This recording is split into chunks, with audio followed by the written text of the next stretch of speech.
السلام علیکم ورحمۃ اللہ وبرکاتہ۔ دوستو، کل ہم نے کلمہ کی 3 قسمیں پڑھی تھیں: اسم، فعل اور حرف۔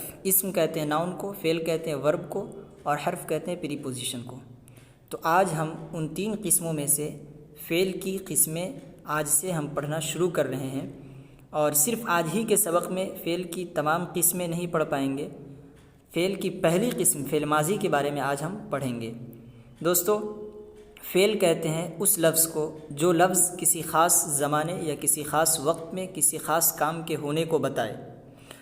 تو اب وہ خاص کام یا تو گزشتہ زمانے میں یعنی پاسٹ میں ہوا ہوگا، یا پریزنٹ میں وہ کام ہو رہا ہوگا، یا مستقبل یعنی فیوچر میں وہ کام ہوگا۔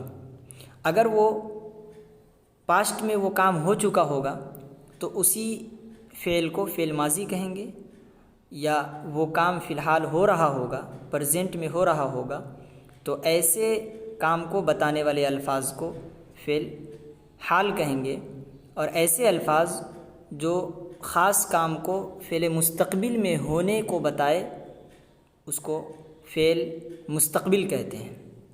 ایک ہوتا ہے فعل مضارع۔ فعل مضارع ایسا فعل ہے جو حال میں یا مستقبل میں دونوں زمانے میں کام ہونے کو بتلاتا ہے، یعنی اس کے اندر فعل حال کا بھی معنی ہوتا ہے اور فعل مستقبل کا بھی معنی ہوتا ہے۔ تو ہم فعل مضارع کی بحث اور بھی کچھ افعال ہیں ان کی بحث ہم آگے پڑھیں گے۔ آج ہم فعل کی جو سب سے پہلی قسم ہے فعل ماضی، یعنی ایسا فعل جو ہمیں پاسٹ میں کسی کام ہوئے کو بتائے، پاسٹ میں کسی کیے گئے کام کو ہمیں بتائے، ایسے الفاظ کو اور ایسے فعل کو فعل ماضی کہتے ہیں۔ تو ہم آج اس کے بارے میں پڑھتے ہیں۔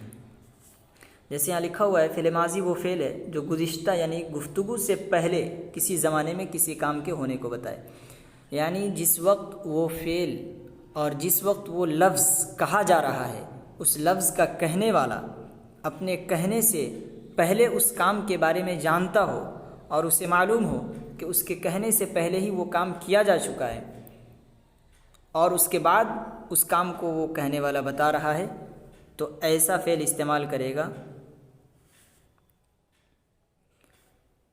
فعل ماضی دوستو، فعل ماضی وہ فعل ہے جو گزشتہ یعنی گفتگو سے پہلے کسی زمانے میں کسی کام کے ہونے کو بتائے۔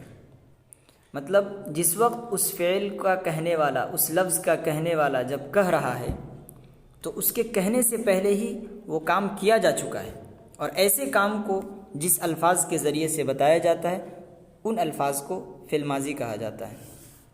تو دوستو، فعل ماضی کی یہ تعریف ہوئی۔ اب ہم فعل ماضی کے کتنے صیغے ہوتے ہیں اور ان صیغوں کی نشانی اور ان صیغوں کی علامات کیا کیا ہیں وہ ہم آگے پڑھنے جا رہے ہیں۔ نیچے لکھے ہوئے جملوں میں فعل ماضی کے مختلف صیغوں کو پہچانو۔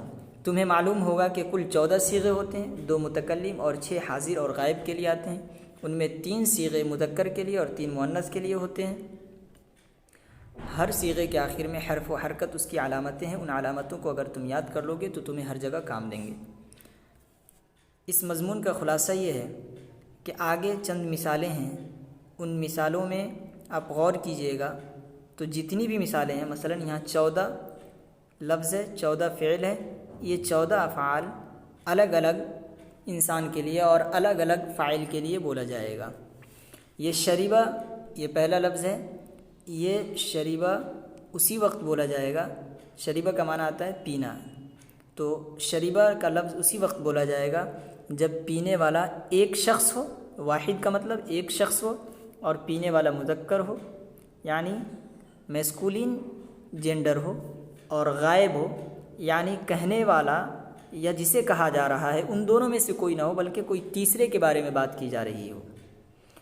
تو پینے والا تیسرا ہو، کوئی تیسرا شخص ہو، اور پینے والا میسکولین جینڈر سے تعلق رکھتا ہو، اور پینے والا اکیلا شخص ہو، تب اس کے لیے شریبہ کا استعمال کریں گے۔ لیکن شریبہ کا استعمال الف کے ساتھ اگر استعمال کیا جائے تو یہ اس وقت بولا جائے گا جب کہ پینے والا 2 شخص ہو اور مذکر ہو، اور وہ تیسرا شخص ہو، یعنی بات کرنے والے اور بات جس سے کی جا رہی ہے ان دونوں کے علاوہ کوئی تیسرا شخص ہو، اور وہ دو شخص ہوں اور وہ میسکولین جینڈر سے تعلق رکھتے ہوں تو ان کے لیے شریبہ کا استعمال کیا جائے گا۔ شریبو کے لیے جمع مذکر غائب یعنی دو سے زیادہ آدمی ہوں اور وہ مذکر ہوں اور وہ غائب ہوں۔ شریبت کا استعمال واحد مؤنث غائب کے لیے، واحد کا مطلب ایک فیمینین جینڈر سے تعلق رکھنے والا ہو، مؤنث کا مطلب وہی مؤنث ہو، فیمینین جینڈر سے تعلق رکھتا ہو، اور غائب مطلب وہ بات کرنے والا اور جس سے بات کی جا رہی ہے ان دونوں کے علاوہ شخص ہو تو اسے غائب کہیں گے۔ پتہ یہ چلا کہ واحد مؤنث غائب ہو تو اس کے لیے شریبت کا استعمال کیا جائے گا، اور شریبتہ کا استعمال اس وقت کیا جائے گا جب کہ تثنیہ مؤنث غائب ہو۔ تثنیہ کا مطلب بتا دیا کہ ایک سے زائد یعنی دو، مطلق ایک سے زائد نہیں بلکہ دو شخص ہو اور پینے والا فیمینین جینڈر سے تعلق رکھتا ہو اور غائب ہو، کہنے اور سننے والے کے علاوہ ہو تو شریبتہ کا استعمال کیا جائے گا۔ شریبنہ کا استعمال دو سے زیادہ عورتیں ہوں۔ شریبتہ کا استعمال ایک شخص کے لیے لیکن وہ شخص مذکر ہوگا اور جس سے بات کی جا رہی ہے وہ شخص ہوگا تب شریبتہ کا استعمال کریں گے۔ حاضر کہتے ہیں جس سے بات کی جا رہی ہے اس شخص کو، جو سننے والا ہے، جو مخاطب ہے، اسے حاضر کہا جاتا ہے۔ ایک شخص سے مذکر ہے اور حاضر ہے، مخاطب ہے، تو شریبتہ کا استعمال، اور دو شخص مذکر سے اگر مخاطب ہے تو شریبتمہ کا استعمال کیا جائے گا، اور اگر دو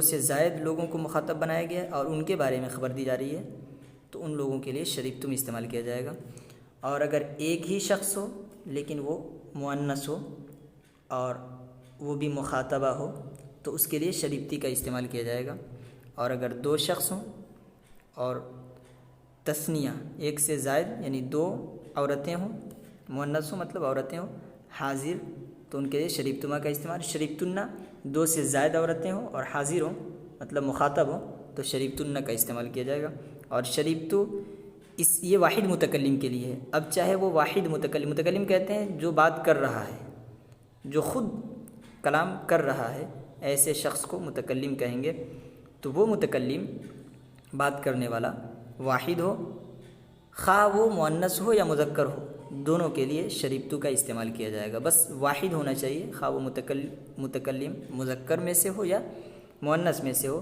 وہ شریبتو کا استعمال کیا جائے گا اس کے لیے۔ اور شریبنہ کا استعمال جمع متکلم کے لیے کیا جائے گا۔ جمع متکلم کا مطلب ایک سے زائد، خواہ دو ہوں یا دو سے زائد ہوں، مؤنث ہو یا مذکر ہو، سب کے لیے استعمال شریبنہ کا کیا جائے گا۔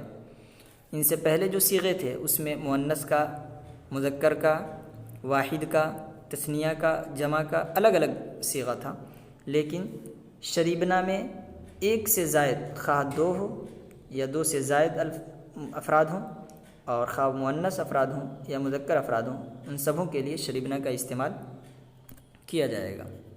لہذا اب ہم نے یہ سمجھ لیا کہ شریبہ یہ واحد مذکر غائب کے لیے، اگر الف بڑھا دیتے ہیں تو تثنیہ مذکر غائب کے لیے ہوگا، اگر واو جمع کا بڑھا دیتے ہیں اور اس سے پہلے پیش دے دیتے ہیں تو جمع مذکر غائب ہو جائے گا۔ شریبہ کے آخر میں تا، لمبی تا جو کہ جزم والی ہو، وہ بڑھا دینے سے واحد مؤنث غائب بن جائے گا۔ یہ خود آپ غور کر سکتے ہیں کہ شریبہ کے اخیر میں، اس شریبہ کے اخیر میں کیا کیا بڑھانے سے کون کون صیغہ بنا ہے، آپ خود غور کر لیجئے۔